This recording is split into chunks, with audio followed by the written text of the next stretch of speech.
Assalamualaikum warahmatullahi wabarakatuh. Perkenalkan, saya Khairunisa Yumnaristi dengan NIM 21106111034. Di sini saya akan memberikan video pembelajaran dengan judul Kekerasan Seksual sebagai bentuk pelanggaran hak asasi manusia dengan studi kasus kekerasan seksual terhadap 13 santriwati di salah satu pondok pesantren Bandung oleh guru pesantrennya sendiri. HAM merupakan hak pribadi yang melekat pada diri manusia sejak lahir dan tidak ada yang dapat mencabut hak ini. HAM juga dilindungi oleh PBB untuk hidup, bebas, dan merdeka. Namun masih banyak pelaku pelanggar HAM, baik kejahatan HAM yang ringan maupun HAM yang berat. Banyak kasus juga mengenai kekerasan pada perempuan, seperti kekerasan rumah tangga, kekerasan seksual, adanya kesenjangan upah yang lebih rendah, sampai kurangnya akses untuk mendapatkan pendidikan dan juga kesehatan yang memadai. Kekerasan seksual merupakan perbuatan yang menyerang seksualitas seseorang tanpa mendapatkan persetujuan orang tersebut. Nah, didapati pula ada dua aspek dalam kekerasan seksual, yaitu yang pertama adanya pemaksaan dan tidak adanya persetujuan dari si korban, serta yang kedua, si korban belum mampu untuk memberikan persetujuan, seperti anak-anak atau penyandang disabilitas. Alasan terjadinya kekerasan seksual dalam bentuk apapun tidak dapat dibenarkan karena hal tersebut telah melanggar HAM tiap individu dan juga keamanan untuk tiap-tiap individu agar dapat merasa nyaman dan dilindungi dari bentuk kekerasan seksual ataupun kekerasan apapun itu. Terdapat dua faktor yang menyebabkan kekerasan seksual terjadi, yakni adanya faktor internal dan faktor eksternal. Faktor internal yakni si pelaku dan si korban mempunyai hubungan dekat, seperti kekerabatan atau kontak sebelumnya. Seringkali pelaku adalah orang terdekat si korban, bisa keluarga, saudara, atau kerabat tetangga korban. Hubungan ini dimanfaatkan oleh pelaku penyerangan untuk melakukan tindakan asusila, termasuk kekerasan seksual. Sementara itu, faktor eksternal di mana keberadaan korban yang menurut si pelaku merupakan situasi dan juga kondisi yang secara tidak langsung mendorong pelaku untuk melakukan hal-hal tersebut, dan faktor-faktor yang lain yang mempengaruhi si pelaku. Jauh dari keramaian, sepi, atau juga tertutup, mempengaruhi peran pelaku dan juga posisi si korban. Salah satu kasus yang dapat diangkat yaitu kasus kekerasan seksual terhadap 13 santri Pondok Pesantren Bandung oleh guru pesantrennya sendiri. Kasus ini sudah terjadi sejak 2016, namun baru terungkap dan mendapatkan sorotan publik sejak tahun 2021. Sepanjang jangka waktu tersebut telah lahir 9 bayi akibat kekerasan seksual tersebut. Kasus ini bermula ketika salah satu santriwati menceritakan kepada orang tuanya bahwa ia telah diperkosa oleh guru pesantrennya sendiri. Orang tua santri tersebut kemudian melaporkan kasus tersebut ke polisi. Dalam pemantauan Komnas Perempuan dalam lembaga pendidikan, berdasarkan keagamaan dan juga asrama, kemungkinan untuk terjadinya kekerasan seksual ini lebih tinggi. Pertama, karena adanya hubungan yang berlapis dari pelaku kekerasan seksual yang juga sebagai pemilik dan guru pesantren memiliki pengaruh yang besar dan si pelaku tersebut memanfaatkan pengaruh itu. Yang kedua, ada publik yang mendudukan pemilik dan guru pesantren sebagai orang yang terhormat di pesantren tersebut. Yang ketiga, adanya rasa takut dan cemas dari para korban dan juga keluarganya karena adanya hambatan-hambatan dalam proses pendidikan akibat kekerasan seksual tersebut. Kemudian yang keempat, adanya ketakutan dari si korban sendiri karena si pelaku merupakan orang yang terhormat di pesantren tersebut. Adanya jatuhan hukuman mati yang ditanggapi oleh Komnas Perempuan yang mengajukan pada pengadilan untuk mempertimbangkan sanksi hukuman penjara seumur hidup yang sejalan dengan prinsip dan norma HAM internasional. Menolak untuk dihukum matinya si pelaku bukan berarti tidak mendukung si korban. Dalam Deklarasi Universal HAM di pasal 3 juga diatur mengenai hak kehidupan tiap individu. Diatur juga dalam pasal 9 dan pasal 33 ayat 1. Selanjutnya dalam Konvenan Hak Sosial Politik di pasal 6 dan pasal 7. Komnas Perempuan menghormati putusan Pengadilan Bandung terhadap hak atas pemulihan, restitusi, dan juga hak para korban terhadap persetujuan untuk dilakukannya perawatan dan juga pengasuhan anak.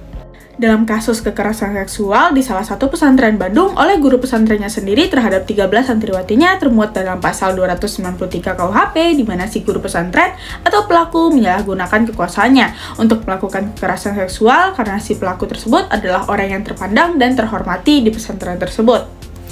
Pelaku kekerasan seksual di salah satu pesantren Bandung tersebut, guru pesantren atau pelaku tersebut dituntut terbukti bersalah. Hal ini didasari pada pasal 81 ayat 1, ayat 3, dan ayat 5 junto pasal 76D Undang-Undang Nomor 17 Tahun 2016 tentang penetapan Perpu Nomor 1 Tahun 2016 tentang perubahan atas Undang-Undang Nomor 23 Tahun 2002 tentang perlindungan anak menjadi Undang-Undang junto pasal 65 ayat 1 KUHP atas dakwaan pertamanya. Kasus kekerasan seksual terhadap 13 santriwati di Pondok Pesantren Bandung merupakan bentuk pelanggaran hak asasi manusia. Kekerasan seksual tersebut telah melanggar hak-hak para santri, yaitu yang pertama, pelanggaran hak untuk diperlakukan dengan adil. Kasus ini melanggar hak para santri untuk diperlakukan dengan adil. Para santri telah diperlakukan secara tidak adil oleh si pelaku, yakni guru pesantrennya yang mereka percayai. Pelaku telah menggunakan posisinya sebagai guru untuk melakukan kekerasan seksual terhadap para santri. Yang kedua, pelanggaran hak untuk dilindungi dari kekerasan. Kasus ini juga melanggar hak para santri untuk dilindungi dari bentuk kekerasan. Para santri berhak untuk hidup aman, bebas, dan nyaman dari kekerasan. Namun, para santri justru menjadi korban kekerasan seksual oleh orang yang seharusnya melindungi mereka. Yang ketiga, pelanggaran hak untuk mendapatkan pendidikan. Kasus ini juga dapat berdampak pada pelanggaran hak para santri untuk mendapatkan pendidikan. Para santri yang menjadi korban kekerasan seksual dapat mengalami trauma dan juga kesulitan untuk melanjutkan pendidikan mereka. Pelaku kekerasan seksual terhadap 13 santriwati ini tetap dihukum berdasarkan pasal 21 KUHP, JIS pasal 27 KUHP, JIS pasal 153 ayat 3 KUHP, JIS ayat 4 KUHP, JIS pasal 193 KUHP, JIS pasal 222 ayat 1, JIS ayat 2 KUHP, JIS pasal 241 KUHP, JIS pasal 242 KUHP, PP nomor 27 tahun 1983, pasal 81 ayat 1 ayat 3 junto pasal 76 D Undang-Undang RI nomor 17 tahun 2016 tentang perubahan atas Undang-Undang Nomor 23 Tahun 2002 terhadap perlindungan anak junto pasal 65 ayat 1 KUHP dan ketentuan-ketentuan lainnya yang bersangkutan. Pemerintah memiliki tanggung jawab untuk melindungi dan memulihkan korban kekerasan seksual, termasuk korban kekerasan seksual terhadap 13 santriwati di Pondok Pesantren Bandung. Tanggung jawab tersebut diatur dalam berbagai peraturan perundang-undangan, yang termasuk di dalamnya ada Undang-Undang Nomor 35 Tahun 2014 tentang perlindungan anak, yang kedua ada Undang-Undang Nomor 12 Tahun 2022 tentang tindak pidana kekerasan seksual, yang ketiga ada Peraturan Pemerintah Nomor 43 Tahun 2017 tentang pelaksanaan restitusi bagi anak yang menjadi korban tindak pidana. Adapun bentuk-bentuk perlindungan dan juga penegakan hukum dari pemerintah kepada korban kekerasan seksual adalah sebagai berikut.